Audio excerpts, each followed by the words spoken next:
रखते हुए सम्मान की आधार पीठिका रखें। आदरणीय मुकेश वर्मा जी। आप मान के चलिए कि मैं कुलाधिपति महोदय के दबाव में भी कर रहा हूँ। तो मित्रों, आज के दिन में अपने प्रेरणा पुरुष वनमाली जी को याद करता हूँ।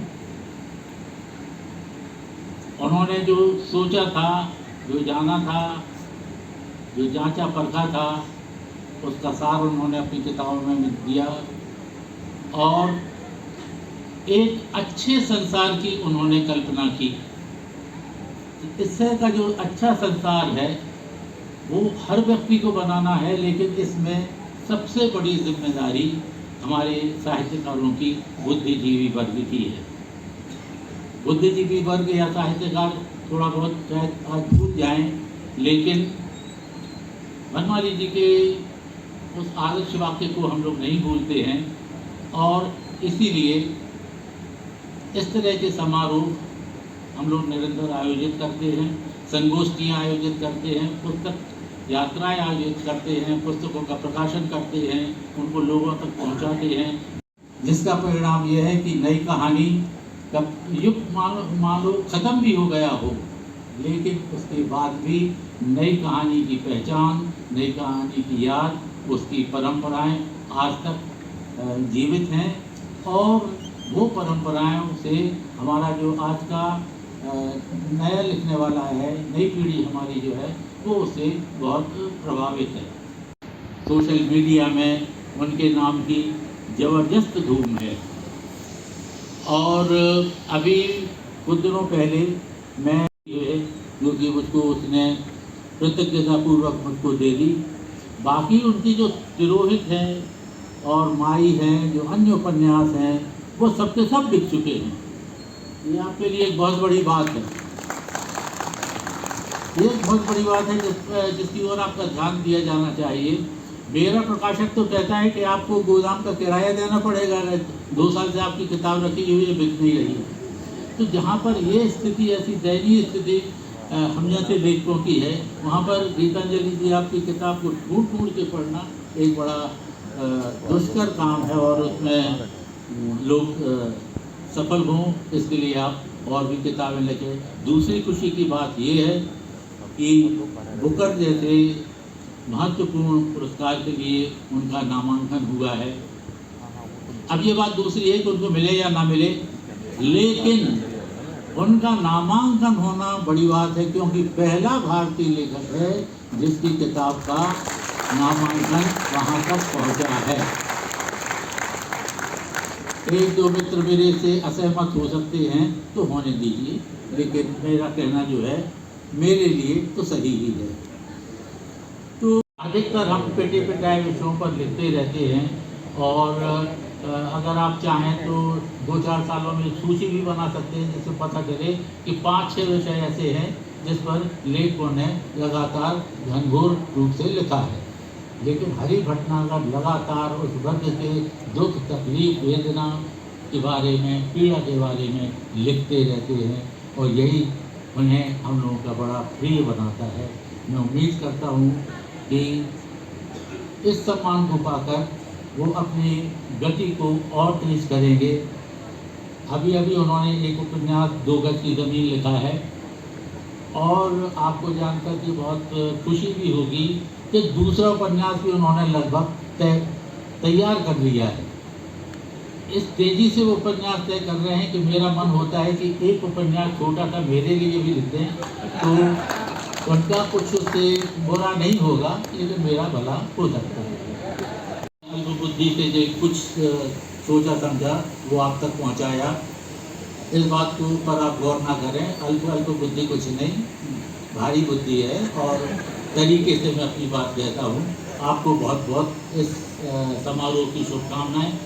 आप यहाँ पर आए हुए हैं, अब हमारे सम्मान समारोह को देखें और अपनी संवेद शुभकामनाएं अपने सभी रचनाकारों को दें।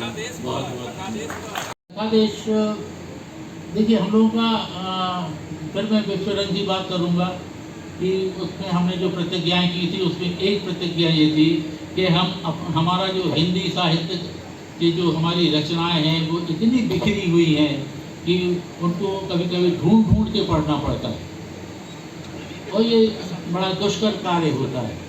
वैसे तो हिंदी 150 साल की है, लेकिन उसने इस छोटे से समयावधि में भी इतने बड़े बड़े काम किए, इतने बड़े बड़े कीर्तिमान स्थापित किए हैं कि इतना लंबा चौड़ा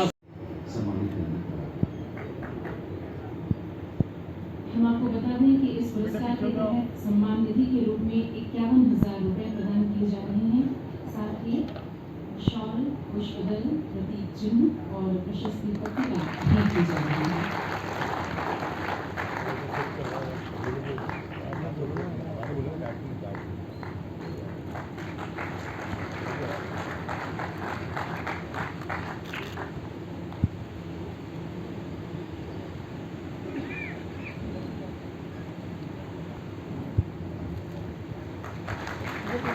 सामने देखिएगा।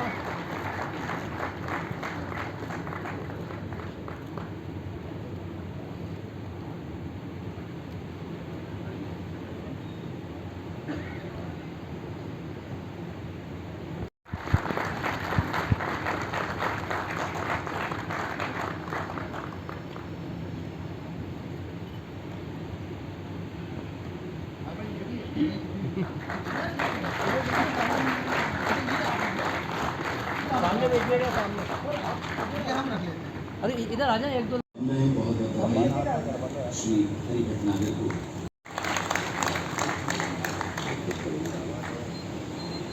और अब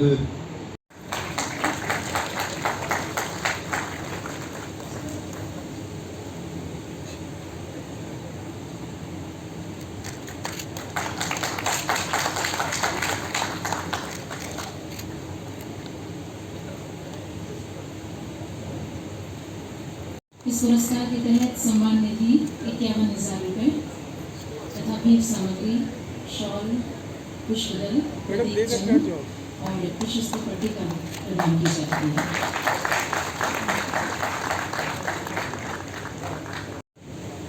वनमाली युवा कथा सम्मान 2021-22 श्री चंदन पांडे कथा साहित्य में नया और चमकीला नाम है। हिंदी कथा के क्षेत्र में वे अपनी शैली, कहन और कथानक को लेकर चर्चा में रहे। चंदन पांडे इस वक्त वनमाली युवा कथा सम्मान ग्रहण कर रहे हैं और एक बार फिर हम आपको बता दें कि इस सम्मान के तहत सम्मान निधि 51,000 रुपये और शॉल, प्रतीक चिन्ह, उत्कीर्ण प्रशस्ति और गुलदस्ता भेंट कर हमारे माननीय अतिथि के रूप में हमारे बीच हिंदी के नब्बे प्रतिष्ठित कलाकार आदरणीय ममता कालिया जी, प्रवासी साहित्य के अभिनेता श्री अनिल जोशी, आदरणीय तेजी रत्न मंडोई, प्रख्यात कवि, आलोचक, संपादक आदरणीय श्री संतोष चौबे जी और उत्कृष्ट नवाचार किए हैं। वनमाली सृजनपीठ तथा देश को वनमाली साहित्य पत्रिका सम्मान 2021 से सम्मानित करते हुए गौरवान्वित महसूस करते हैं।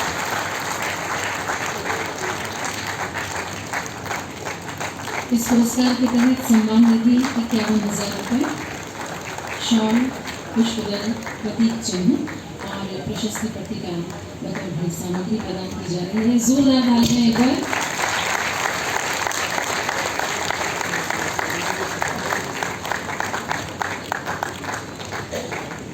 तथा विज्ञान सूत्रों के साथ काल्पनिकता का जो कथा संसार देवेंद्र में वे नित्य परिवर्तित विज्ञान और का पहाड़ आदि में विस्तार पाते हैं। वनमाली सृजनपीठ श्री देवेंद्र मेवाड़ी को वनमाली विज्ञान कथा सम्मान 2021 से सम्मानित करते हुए गौरवान्वित महसूस करती है।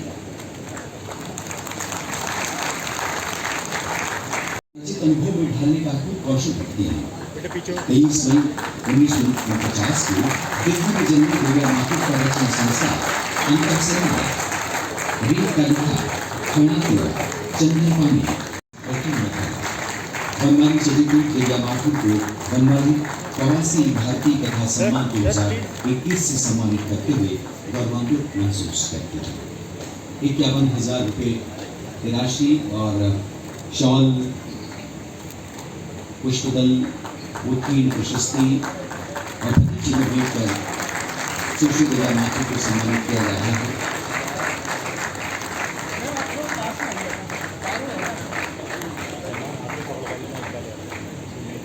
गीतांजलि श्री की पदयात्रा, उनकी प्रकाशित कृतियों माई, हमारा शहर उस बरस, तिरोहित, खाली जगह, रेत समाधि, अनुकुंज, वैराग्य, मार्च, माँ और साकुरा, प्रतिनिधि कहानियाँ, यहाँ आते रहते थे कभी है। वनमाली सृजनपीठ सुश्री गीतांजलि श्री को वनमाली राष्ट्रीय कथा सम्मान 2021 से सम्मानित करते हुए गौरवान्वित महसूस करती है। हम आपको बताना चाहेंगे कि इस पुरस्कार के तहत सम्मान निधि चिन्ह और प्रशस्ति पट्टिका प्रदान।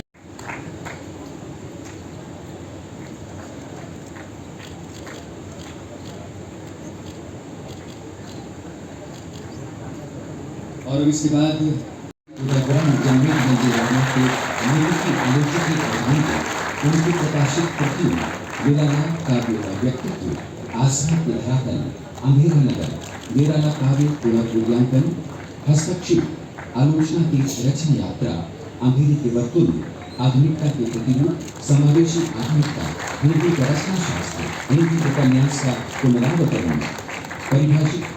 वनमाली सृजनपीठ श्री धनंजय वर्मा को वनमाली कथा शीर्ष सम्मान निधि, शॉल, प्रतीक चिन्ह, उत्कीर्ण प्रशस्ति और हमारे हैं जिन्होंने लगातार हमारी इस रचनात्मक यात्रा में हमारे साथ एक रचनात्मक नातेदारी बनाए रखी। विशेष सम्मान सुखदेव प्रसाद जी का किया जा रहा है। माननीय प्रधानमंत्री महोदय की इच्छानुसार ये विशेष सम्मान उन्हें इस अवसर पर आप सबकी साक्षी में वनमाली कथा सम्मान प्रसंग के अवसर पर भेंट किया जा रहा है। बहुत बहुत बधाई, बहुत बहुत शुभकामनाएं जुड़ेंगी और इसी के साथ आप सबका बहुत बहुत शुक्रिया। उपस्थित है आप सबका आभार।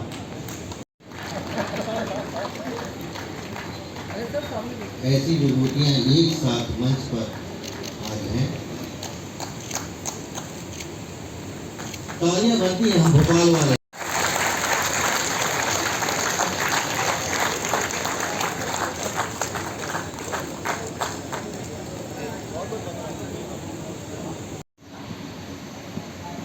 मेरे करीबियों को अनकंफर्टेबल नहीं कर रहा है, वह फिर भी तुलनात्मक तौर पर एक आसान काम है।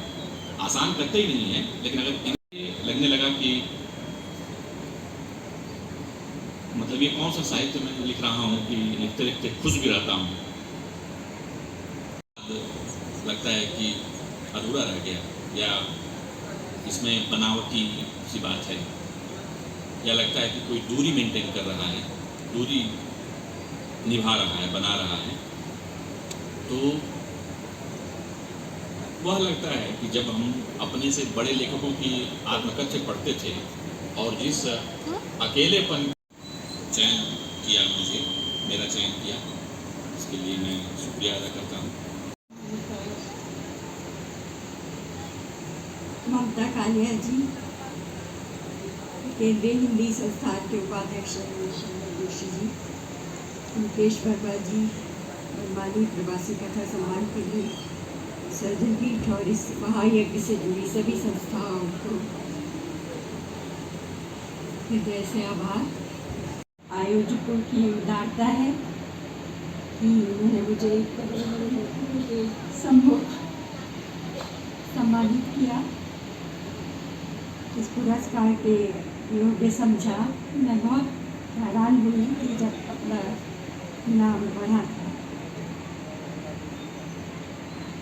सभी सम्मानित व्यक्तियों को बहुत ही बधाई, और इन लोगों के साथ मंच साझा करना मेरे लिए बहुत गर्व की बात है।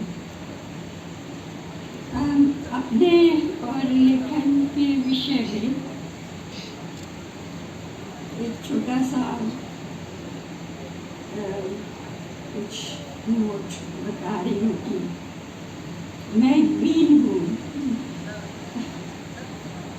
एक डबल रीड बीन। आपने देखा होगा वो दो स्वरों से बजाई जाती है। एक उच्च स्वर जो मेरे आयोजन और संयोजन से जुड़ा है, क्योंकि मैं इम्प्रेसारियो हूँ और लेखन दूसरी दृढ़ से बचता है। जो पतला स्वर है, निरंतर कम गुनगुना जो पीछे पीछे बजता रहता है, वो मेरा लेखन है, तो जो मैं 40-42 वर्ष से करती आई हूँ। और ये दोनों साथ साथ चलते हैं ना, दोनों पर मेरा बस नहीं है।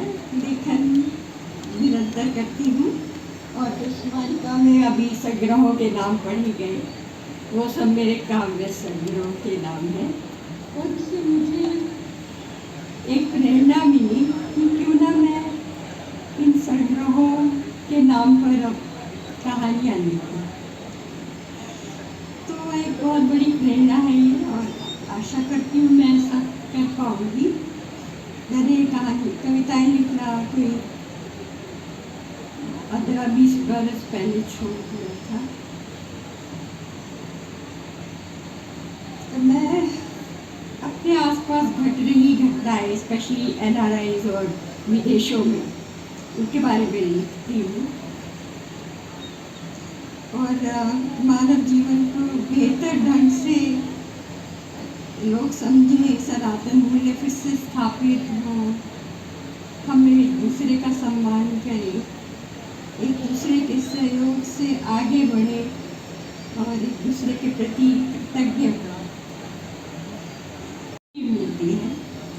और वह लेखक अपने अनुभवों के आधार पर वैश्विक मानवता के द्वंद्व और समानताओं को समझने की दिशा में अग्रसर होता है। आपके प्रेम और स्नेह के लिए पुनः धन्यवाद और मुझे सुनने के लिए बहुत बहुत आभार।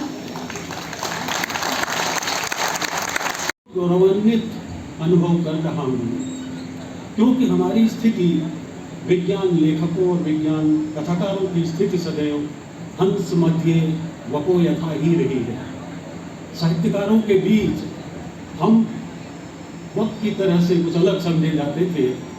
ये एक बहुत बड़ा और उल्लेखनीय अवसर है जब बनमाली सृजन पीठ ने साहित्य के साथ विज्ञान को भी जगह दी है।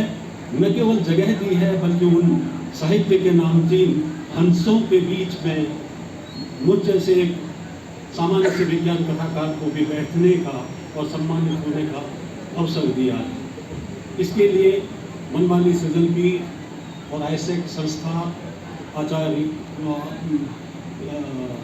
संतोष चौबे जी और मुकेश वर्मा जी और मैं सभी उनकी टीम के सदस्यों के प्रति आभार व्यक्त करता हूँ और इस सम्मान से सम्मानित अनुभव करके गौरवान्वित अनुभव कर रहा हूँ। विज्ञान लेखन में सबसे बड़ी बात यह है कि जहाँ तक विज्ञान कथाओं की बात है, हिंदी कहानी भी बाहर से आई कहते हैं विज्ञान कथाओं को विज्ञान शब्द सुनते ही जटिल और दूर समझ लिया जाता है। मुझे याद आ रहा है सन 1959 में कैम्ब्रिज यूनिवर्सिटी के सीनेट हॉल में एक उपन्यासकार, प्रोफेसर और चिंतक CP स्नो ये सवाल पूछ रहा था कि ये दो संस्कृतियाँ क्यों बनाई हैं। एक और साहित्य है, एक और विज्ञान है, और बीच में आप लगातार उस खाई को बढ़ाते चले जा रहे हैं। ये खाई पटनी चाहिए, ये विज्ञान और साहित्य को करीब आना चाहिए। 60 वर्ष से अधिक का समय हो गया है और दुनिया के तमाम देशों में विज्ञान कथाएं साहित्य का हिस्सा बन चुकी हैं, लेकिन हमारे देश में हिंदी के इतिहास में कहीं भी उसका जिक्र नहीं हुआ। इतने बड़े इतिहास में केवल एक महेश दर्पण जैसे सुनने को मिला कि 100 वर्षों की हिंदी कहानी में एक कहानी विज्ञान कथाकार कैलाश सार जी की उन्होंने शामिल की है। ये एकमात्र उल्लेख सुनाई देता है। लेकिन जब आईसेक्ट से संबंध हुआ, इलेक्ट्रॉनिकी आपके लिए इससे संबंध बना, तो पता लगा कि यहाँ साहित्य, संस्कृति, कला, रंगमंच सबका संगम है। तो अचानक ये लगा कि होम कमिंग हो गई है, शायद हम घर आ गए हैं। और तब से तमाम विज्ञान कथाकार यहाँ इस संस्था से जुड़े हुए हैं। और 7 साल पहले आदरणीय संतोष चौबे जी ने ये वायदा किया था, जब उनसे हम थोड़ा मजल करके हम लोगों ने कहा कि विज्ञान कथाओं को कोई पूछता ही नहीं है। उन्होंने कहा कि ये संस्था पूछेगी, समय आएगा हम लोग पूछेंगे। उन्होंने यहाँ तक पहुँचने से पहले इलेक्ट्रॉनिकी आपके लिए पत्रिका में विज्ञान कथाएं प्रकाशित करना शुरू किया। उसके बाद उन्होंने अखिल भारतीय स्तर की विज्ञान कथा प्रतियोगिता शुरू की, जिस पे बहुत बड़ी राष्ट्रीय पुरस्कार है जो शायद अधिक लोगों को नहीं पता होगा। 30,000, 25,000, 20,000 के पुरस्कार है और आज 3 साल हो गए हैं इस प्रतियोगिता को। और सबसे बड़ी बात ये कि हिंदी साहित्य के इतिहास में जो एक चीज़ दर्ज की जाएगी, कथा देश, जो कथा देश परियोजना है जिसमें 18 खंड है, उसमें ये कहते हुए भी बहुत खुशी हो रही है कि इसके 9वें खंड में एक विज्ञान कथा है, एक और ईद वो कहानी मिली है और उस पर समालोचना कविता जी ने लिखी है। ये उन्होंने जो कहा था उस चीज़ को पूरा किया और आज बनवाली कथा सम्मानों के बीच एक विज्ञान कथा को भी सम्मान दिया। ऐसा होता है, हमारे तमाम अग्रज विद्वान अग्रज वे हैं जिन्होंने विपुल विज्ञान साहित्य रचा है और बहुत उच्च कोटि का रचा है। अक्सर चर्चा होती है तो कहा जाता है कि विज्ञान कथा है तो उनके अलावा कौन, उनके अलावा कौन, लेकिन वहाँ ये भूल जाते हैं लोग कि विज्ञान कथा है, वो कहानी की श्रेणी में आती है, विज्ञान लेखन निबंध की श्रेणी में है और लेखों की श्रेणी में है। ये दोनों विधाएं बिल्कुल अलग हैं। विज्ञान लेखन में भी मैंने देखा कि मैं विज्ञान तब लिखने लगा जब पहले हिंदी की कहानियाँ लिखता था और धीरे धीरे मैंने देखा कि मैं लोगों को विज्ञान बताना चाहता हूँ, तो उसमें फल ये हुआ कि मैं जो कहानियाँ लिख रहा था वो कथाकथ तो मेरे उन लेखों में आने लगा। फिर विज्ञान कथाएँ लिखी। साप्ताहिक हिंदुस्तान ने सबसे पहले मेरी उपन्यासिका उसको गले लगाते थे, लेकिन धीरे धीरे बहुत परिवर्तन हुआ है। गंगा यमुना में जितना पानी बहा है उसी गति से जो है साहित्य ने विज्ञान को गले लगाना शुरू किया है, क्योंकि विज्ञान जीवन में चारों ओर से इतना प्रवेश कर चुका है, आप कहाँ तक बचेंगे। इस देश में आज हजारों परखनली शिशु पैदा हो गए हैं, किस तरह हुए होंगे, क्या क्या रिश्तों में उससे फर्क पड़ा होगा, क्या क्या मानवीय संवेदनाएं उसके भीतर आई होंगी, कौन बताएगा। सारे गैजेट्स ने किस तरह से हमारे बीच, हमारी दुनिया में हम एक दूसरे को कितना अलग कर दिया है एक अकेले मोबाइल ने। ये सब कहानियाँ कौन लिखेगा, कहानियाँ खुद जन्म लेंगी। इसलिए कल की कहानियाँ विज्ञान की ही कहानियाँ होंगी, साहित्यकार खुद लिखेंगे और नए साहित्यकार लिख रहे हैं। आज के समय में तमाम विज्ञान की कहानियाँ साहित्यकार भी लिख रहे हैं। ये मजा कहने का जब है, एक करे और दूसरा समझे, तो अपने आप जो है विज्ञान सरल हो जाएगा। हम विविध विधाओं में लिखेंगे, साहित्य की विधाओं में रचा जाना चाहिए। अब तक जो केवल निबंध शैली में आ रहा था वो तमाम नाटक के रूप में, डायरी के रूप में, विज्ञान कथाओं के रूप में, गीत के रूप में, कविता के रूप में, साक्षात्कारों के रूप में, पत्र शैली में, न जाने कितनी विधाओं में हिंदी साहित्य रचा गया है। उसी तरह से विज्ञान भी रचा जाना चाहिए, तभी वो आम लोगों तक पहुँच सकेगा। बस मैं इतना कहना चाहता हूँ। बहुत धन्यवाद आप लोगों को, आपने मुझे सुना। नमस्कार। में आए आप सब, वनमाली पुरस्कार का पाना मेरे लिए बड़े सम्मान की बात है। मैं अनुग्रहित हूँ चयनकर्ताओं की कि मुझे इसके योग्य पाया। गंभीर और समर्पित लेखक और गांधीवादी शिक्षाविद स्वर्गीय जगन्नाथ प्रसाद चौबे वनमाली जी के सम्मान में यह पुरस्कार दिया जाता है। मैं उनकी स्मृति को नमन करना चाहती हूँ। वनमाली जी के सुपुत्र श्री संतोष चौबे जी की प्रशंसा करना चाहती हूँ, जो स्वयं साहित्यकार और शिक्षाविद हैं। वे कैसे उत्तम तरीके से अपना पितृ ऋण चुका रहे हैं।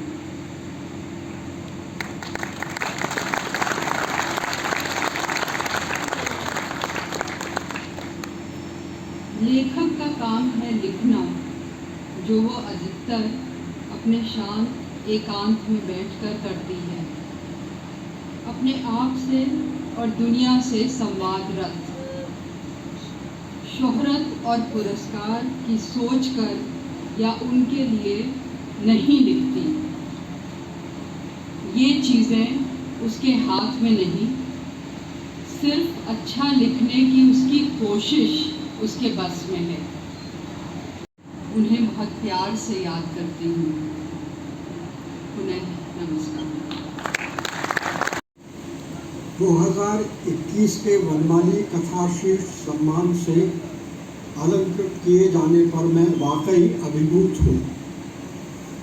यह प्रियवर संतोष चौबे जी और बंधुवर मुकेश वर्मा की मेरे प्रति स्नेह, सम्मान, सद्भाव और सदाशयता की चरम परिणति है और मैं नतशिर कृतज्ञता से उनके इस खुलूस और नवाजिश का शुक्रिया अदा करता हूँ।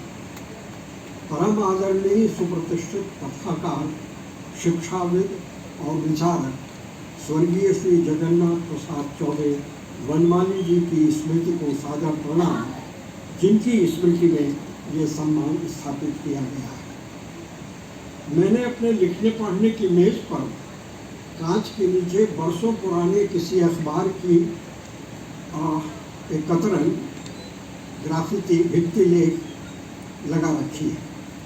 वो है, has anyone ever erected a monument to a critic? क्या कभी किसी ने एक आलोचक के लिए कोई स्मारक स्थापित किया है? जाहिर है नहीं। ये आलोचना और आलोचक के प्रति हमारी आम सामाजिक प्रतिक्रिया को व्यक्त करता है। शायद मैंने 1978 में प्रकाशित अपनी एक पुस्तक आलोचना की रचना यात्रा में रचना और आलोचना के रिश्ते शीर्षक अपने हलफनामे में लिखा है और मैं स्वयं को उद्धृत करने के लिए क्षमा चाहता हूँ। आलोचना पसंद कोई नहीं करता, चाहते सब हैं। पसंद वो इसलिए नहीं की जाती कि वो हमेशा प्रियंवद नहीं होती, और चाहते सब इसलिए हैं कि चर्चा, प्रतिष्ठा और लोकप्रियता का सबसे सीधा, फौरी और कारगर साधन वही है। मगर आलोचना और आलोचक बजाते खुद कभी नामवर नहीं हो सकते। मैं तो कहूँगा नहीं होने चाहिए। यदि आलोचना शोहरत की फिक्र करती है तो अपना अर्थ और चरितार्थ खोती है। यदि वह अनुकूल होती है तो कहा जाता है कि यह तो रचना और रचनाकार का हक है। अगरचे कहीं प्रतिकूल या जरा भी अनुकूल नहीं होती तो वो नासमझ, दुर्भावनापूर्ण कुंठाओं के शिकार और जाने क्या क्या हो जाती है। अंग्रेज आलोचक सैमुअल जॉनसन ने एक बड़ी आलोचना, वो एक तरह से सबको चुनौती देता है और उस पर आक्रमण करने का अधिकार प्रत्येक व्यक्ति को है, क्योंकि लिखना, आरंभ करना, प्रशंसा का दावा करना है और अवमानना का जोखिम उठाए बिना किसी को सम्मान के स्वप्न नहीं देखना चाहिए, अनकोट। और जोसेफ एडिसन ने सच्चे आलोचक की एक सिफत बताई है। वह दोषान्वेषण की बजाय सौंदर्य की ओर इशारा करता है। आलोचक का कर्तव्य न तो किसी रचना का अवमूल्यन करना है और न आंशिक विवेचन द्वारा उसे गरिमामंडित करना है। उसका कर्तव्य तो विवेक के आलोक में जो दिखे उसका उद्घाटन करना और सत्य निष्ठा के निर्देश में जो निर्णय हो उसका आख्यान करना है, अनकोट। उदाहरण समाप्त। मैंने अपने पूरे लेखीय जीवन में इन कर्तव्यों का यथाशक्ति, यथासंभव पालन करने की कोशिश की है। कितना सफल या असफल हुआ हूँ ये आप ही तय कीजिए या समय तय कर देगा। हाँ, प्रशंसा का दावा मैंने कभी नहीं किया और न कभी सम्मान का स्वप्न देखा। अवमानना के जोखिम भी खूब उठाए और आरंभ से लेकर अभी तक मुझ पर आक्रमण भी भरपूर हुए, यहाँ तक कि विरोध, निंदा और बाकायदा दुश्मनी भी झेली और भोगी। व्यक्तिगत हमलों का मैंने कभी कोई जवाब नहीं दिया, क्योंकि वे न केवल गैर साहित्यिक वरन द्वेष, दुर्भावनापूर्ण और कुत्सित रहे। हाँ, साहित्यिक प्रत्यालोचना विचार के प्रति विचार से मुठभेड़, विचारधारा की विचारधारा से टक्कर और तर्क का बतर्क, अल्फ और पुरुष उत्तर खुलकर और जम कर किया और अपनी साथ गोई, बेबाकी, बेला और बेतुक बयानों के लिए खासी रुसवाई तक झेली। ये सब तो मैंने आलोचना में किया, लेकिन ये शीर्ष सम्मान तो कथा के लिए थे। हाँ, कथा आलोचना की मेरी 3 पुस्तकें जरूर हैं। हिंदी कहानी का रचना शास्त्र, हिंदी कहानी का सफरनामा और हिंदी उपन्यास का पुनरावर्तन। मेरी अब तक प्रकाशित 30 पुस्तकों में से केवल 5 ही रचना की है, शेष आलोचना की है। अपने कुछ पूर्वज आलोचकों की तरह मैंने भी शुरुआत तो की थी कविता कहानी से, लेकिन फिर सारा लेखन आलोचना में केंद्रित होता चला गया। प्रयोगशील कहानियों की जरूर मेरी एक पुस्तक है, अंधेरा नगर, जो 1971 में प्रकाशित हुई थी, और कहानी संपादक श्री पतराय और कथाकार कृष्णबंदेव वैद्य के अलावा कुछ समकालीन लेखकों ने भी उन्हें पसंद किया था। कहानी के औपचारिक फॉर्म में मेरी कुछ कहानियाँ अभिव्यक्ति के रूपाकार में संकलित हैं, जिन पर मुकेश वर्मा ने बड़ा प्रशंसात्मक लेख लिखा है। हालांकि बंधुवर मुकेश वर्मा के अनुसार सत्य कथा कही नहीं जाती, फिर भी मैंने सत्य कथाएं कहने की जरूरत की है। व्यक्तिगत पत्रों की दस्तावेजी गवाही के साथ मैंने 20 साहित्यकारों की अंतर कथाएं लिखी हैं। उनमें से एक की पहले हौसला अफजाई श्रीमती चित्रा मुदगल और श्रीमती पुष्पा भारती ने की थी। पश्चंती, अक्षर पर्व, अभिनव इग्रोस और नया ज्ञानोदय के अलावा समावर्तन मासिक में 2013 से 2016 तक धारावाहिक रूप से प्रकाशित इन पत्रकथाओं को पाठकों और लेखकों का खूब प्रतिसाद मिला, और भाई लीलाधर मंडल की कृपा से वो ज्ञानपीठ से फुतूत से नुमाया हमदम में संकलित है, जो 2019 में प्रकाशित हुई है। रचना और आलोचना दोनों सिमतों कथा क्षेत्र में जो विनम्र योगदान मैंने किया है, मुमकिन है संतोष चौबे जी और मुकेश भाई को वो पसंद आ गया हो और उन्होंने मुझे इस सम्मान के लायक समझा हो। बहरहाल एक गजल का मतलब पहला शेर याद आ रहा है। उसके दुश्मन है बहुत, आदमी अच्छा होगा। उसके दुश्मन है बहुत, आदमी अच्छा होगा, वो भी मेरी ही तरह शहर में तन्हा होगा।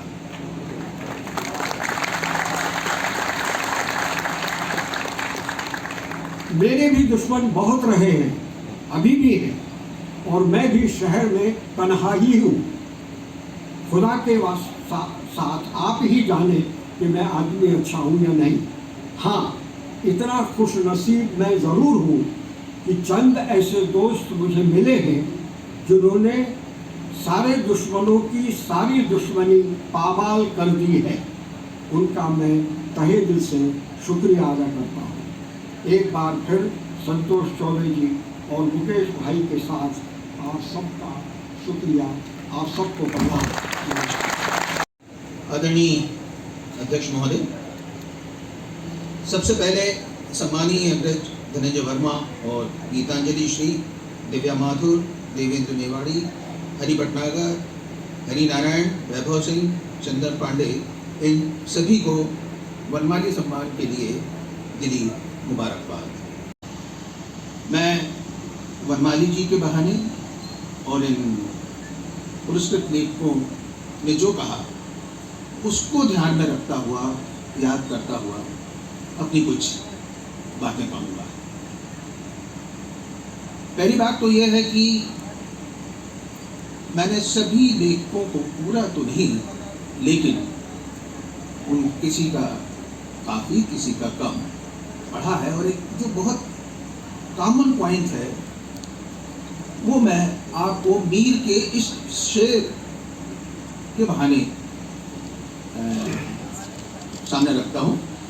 मेरे रोने की हकीकत जिसमें थी, मेरे रोने की हकीकत जिसमें थी, एक मुद्दत से वो कागज नम रहा। सारे लेखकों की किसी न किसी रचना में ये एक बात थी। एक और बात थी, और अगर आपने सबका लिखा हुआ पढ़ा है तो मुझे शकीब का भी एक शेर याद आता है। शकीब अपने तारुफ के लिए ये बात काफी है, शकीब अपने तारुफ के लिए ये बात काफी है, हम उससे बच के चलते हैं जो रास्ता आम हो जाए। हमारे सारे लेखक किसी की छाया में नहीं है और अपना रास्ता कथ्य के स्तर पर, भाषा के स्तर पर, अपने डिक्शन में उन्होंने खुद बनाया है। और ये मुझे लगता है कि ये सबसे अहम बात है। और अगर इन कारणों से वनमाली सम्मान से आज विभूषित किया गया है तो ये उनके अपने लेखक और उनके लेखन की एक बहुत बड़ी बात है। मित्रों, ये सम्मान ऐसे लेखक के नाम पर है जो निमाड़ में एक ईमान की नौकरी में था, यानी अध्यापक था, ईमान का लेखक था। उन दिनों साहित्य में ईमान और ईमान के वास्ते संघर्ष सूरज सतम था करता था। आजादी की लड़ाई में तब जान की नहीं, ईमान की कीमत हुआ करती थी।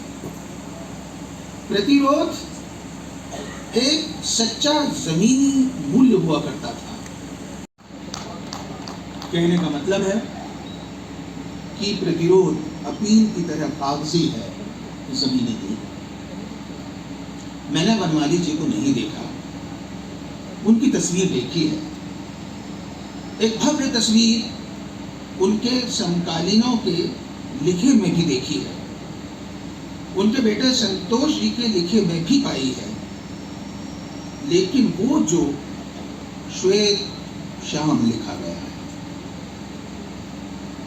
कोई कलाकारी नहीं, कोई रंग नहीं, कोई अतिरिक्त मिक्स मीडिया नहीं, तो जो वनमाली जी का दाय है, मुझे लगता है उसका मूल्यांकन भी उचित है, श्वेत श्याम में होना भी बाकी है। उनका होना श्वेत धोती कुर्ते की आबरू में है, गांधी चश्मे से झांकती आंखों में है, अखबार और किताब पर झांकते चेहरे में है, सेवानिवृत्ति के बाद बिन ब्याही बेटियों की शादी की फिक्र में है, जो पिता को उस आत्मनिर्वासन में भी बहुत चुनना पड़ा जो उस समय परिवार के लिए बेहद जरूरी था। मित्रों, तब लेखन और जीवन में आजादी का मूल्य श्वेत श्याम था, कोई बनावट नहीं, न कथ्य में न भाषा में। क्या आज हम ये कह सकते हैं कि हम जो लिख रहे हैं वो ब्लैक एंड व्हाइट में है? ये हमें सोचना पड़ेगा। वनमाली जियों की कहानियों में जीवन के पते ठिकाने पास पड़ोस के हैं, इसलिए वे विश्वसनीय हैं। आसपास होते हैं तो उस समय सुनने वालों के लिए सबसे अच्छा सुंदर शब्द यही होता है, धन्यवाद, जिसकी वो प्रतीक्षा कर रहे होते हैं। परंतु इतना पानी नदी में बह चुका होता है कि कुछ न कुछ कहने की ज़रूरत भी महसूस होती है। हमारे आज के इस कार्यक्रम में उपस्थित अद्भुत प्रतिभावान मेधावी असाधारण लेखकों को मैं अभिनंदन करता हूं और नमन करता हूं, जिनका आज सम्मान हुआ है। हमारे बीच में धनंजय जी हैं, जिन्होंने आलोचना के क्षेत्र में इतनी लंबी साधना की है। हमारे बीच में गीतांजलि श्री जी हैं, हम सबको सूचना मिली कि उन्होंने हिंदी का गौरव बढ़ाया है, बढ़ा रही हैं। उनकी रचनाओं के माध्यम से हिंदी नई शक्ति ग्रहण कर रही है। हमारे बीच में दिव्या जी हैं। मेरे परिचय में प्रवासी साहित्य जोड़ा गया। दिव्या जी की रचनाओं को गहराई से पढ़ने का मुझे अवसर मिला है। उनकी एक कहानी पंगा मुझे ध्यान में आती है, जिसमें चित्रा जी ने भी लिखा कि शायद ही ऐसे लोग विदेशों में जिनको अवसर न मिलते हों, जिनको हम दलित वंचित कह सकते हैं, काले लोगों पर, ब्लैक रेस पर ऐसी अद्भुत कहानी उन्होंने पंगा लिखी है जो देश विदेश के अंदर मशहूर हुई।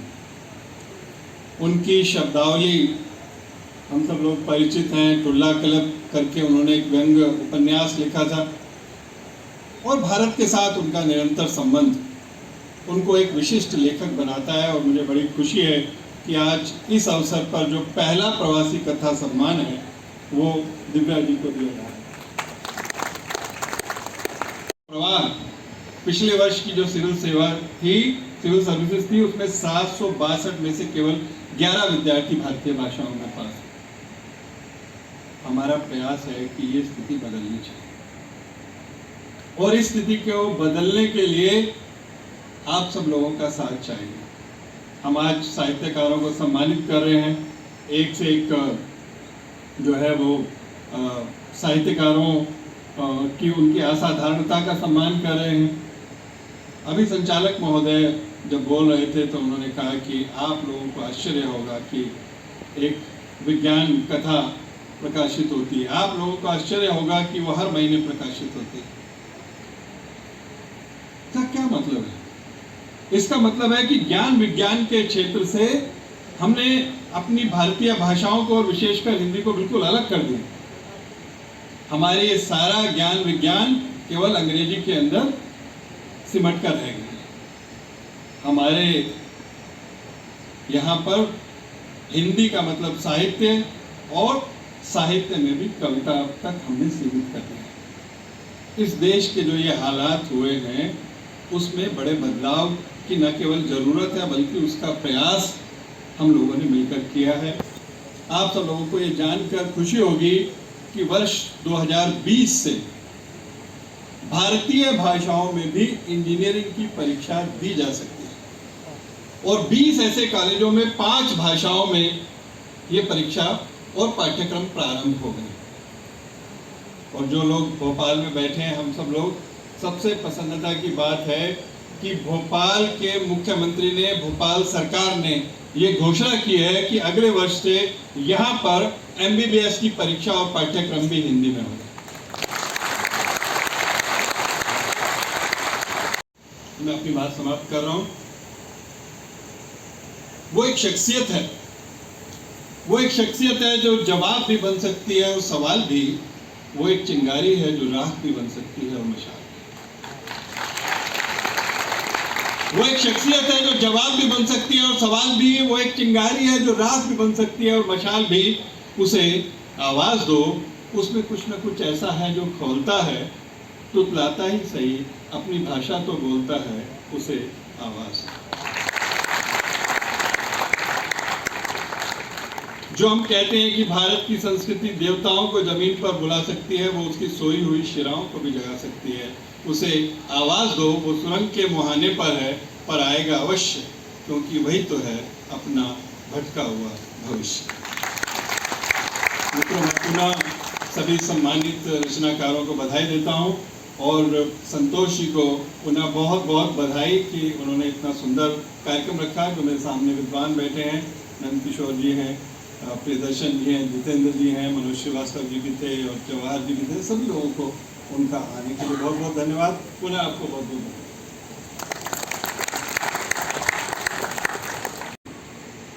आज भोपाल में ये अभूतपूर्व सांझ गुजरी है जब इतने अच्छे रचनाकारों को सम्मानित किया गया है कि पिता पुत्र, माता पुत्र, सबका रिश्ता कमज़ोर होता जा रहा है।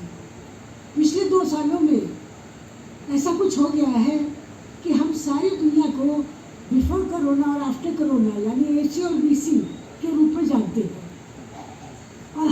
होगा ये कि अगर हालात ऐसे बन गए हैं कि अगर बेटा बीमार है तो पिता उसको नहीं पूछ सकता, अगर पिता बीमार है तो बेटा उसे नहीं पूछ सकता। ऐसे समय में वनमाली जी ने जो सपना देखा उसको संतोष जी ने और उनकी पूरी टीम ने, जो उन्होंने अपनी वहाँ टीम कार्यकारी टीम बना रखी है, उस समय इतनी सफलता से, इतनी खुशी से, इतने सुख से और इतनी निष्पक्षता से उन्हें पूरा किया, ये वाकई में बहुत धन्य होने की चीज़ है। हम सबको बहुत ध्यान होना चाहिए उसका। और वो विज्ञान को भी साथ लेकर चलती है, ऐसा नहीं कि केवल साहित्य में लगे हैं, इलेक्ट्रॉनिक्स को, विज्ञान को वो साथ रखते हैं, क्योंकि आने वाला युग बच्चों के लिए विज्ञान कथाओं का युग होगा। तो ये सारी चीज़ें समेटते हुए जिस तरह आज ये प्रोग्राम हुआ है और जितनी कुशलता से इसका संचालन किया गया है, इस सब के लिए वनमाली सृजन पीठ, टैगोर विश्वविद्यालय और विश्वरत्न मंच सब प्रतिष्ठान तारीफ के काबिल हैं और हमारी पूरी शुभकामना उनके साथ रहेंगी तो इसी तरह सक्रिय हो, क्योंकि देखिए कोरोना खत्म होते ही उन्होंने कार्यक्रमों का मेला लगा दिया और भोपाल केवल राजनीतिक राजधानी नहीं है, उसको इन्होंने सांस्कृतिक राजधानी बना दिया। मेरी सारी शुभकामनाएं हैं उनके साथ। आप सबको जो लोग यहाँ हमारे साथ इस सृजन यात्रा में चले, आज के कार्यक्रम में सहभागी हुए और जो लोग आप ऑनलाइन हमसे जुड़े हुए हैं विश्व के लेवल पे, क्योंकि यह बड़ा परिवार है वनमाली सृजन पीठ का। एक बार जोरदार तालियों से उन सब के लिए, आप सब के लिए बहुत जोरदार तालियों से मैं आपका आभार व्यक्त करता हूँ और आपकी तरफ से हमारे जो मेहमान आए हुए हैं मंच पर जो प्रतिष्ठित हैं उन सब के प्रति आभार व्यक्त करता हूँ। और सबसे निर्विवाद और सबसे जो प्रतिष्ठित वनमाली पुरस्कार पाने वाले सभी साथी रचनाकारों को बहुत बधाई देता हूँ। आज की अध्यक्षता कर रही ममता जी का स्नेह और ममता प्रारंभ से, जैसा कि आपने फिल्म में देखा, ये जो वनमाली सृजन पीठ जो है एक किस्म का सांस्कृतिक आंदोलन बन गया है और एक किस्म का जो एक मानवीय जो आवाज़ होती है, एक प्रजातांत्रिक आवाज़ होती है जो कि संस्कृति की, कला की और साहित्य की होती है, उसकी अब अगुवाई ये कर रहा है आंदोलन, जिसके कि जैसा आपने देखा इसके सृजन केंद्र हैं जगह जगह, पुस्तक यात्राएं हैं जगह जगह, एक लंबी यात्रा जो कि वैश्विक स्तर पर अब अपनी दस्तक दे रही है।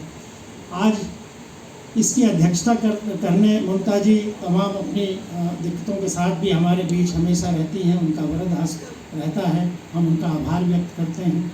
आभार आज हम व्यक्त करते हैं जोशी जी हमारे बीच में हैं और वो एक ऐसे काम में हैं, ऐसे केंद्र में हैं जहाँ से हिंदी को आगे बढ़ाया जाना है और सबकी शपथ हम सब ने ली है, वनमाली सृजन पीठ ने भी ली है।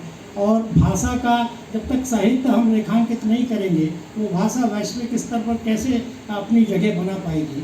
ये बड़ा काम, जैसा कि आपने देखा, चाहे वो मध्य प्रदेश और छत्तीसगढ़ की कथा की पूरी यात्रा हो 250 साल की, या कथा देश की बात हो, कथा विश्व का काम हो रहा है, मुकेश वर्मा उसमें बराबर सहभागी हैं और संतोष चौबे जी जो स्वप्न देखते हैं, सुंदरता ये है कि वो अपने सपने में हम सबको शामिल करते हैं, आप सबको भी शामिल करते हैं। तो चौबे जी जो कि 5 विश्वविद्यालय के कुलाधिपति हैं, उन सब की ओर से मैं जो धन्यवाद आपको दे रहा हूँ, पूरे देश में फैले हुए आईसेक्ट के जो संस्थान हैं उनके जो चेयरमैन हैं सिद्धार्थ चतुर्वेदी जी और जो हमारे 5 वाइस चांसलर यहाँ उपस्थित हैं विश्वविद्यालय के, उनको उनकी ओर से और चौबे जी की ओर से जो कुलाधिपति हैं, मैं सब सम्मानित हमारे जो साथी हैं रचनाकार, उनके प्रति आभार व्यक्त करता हूँ।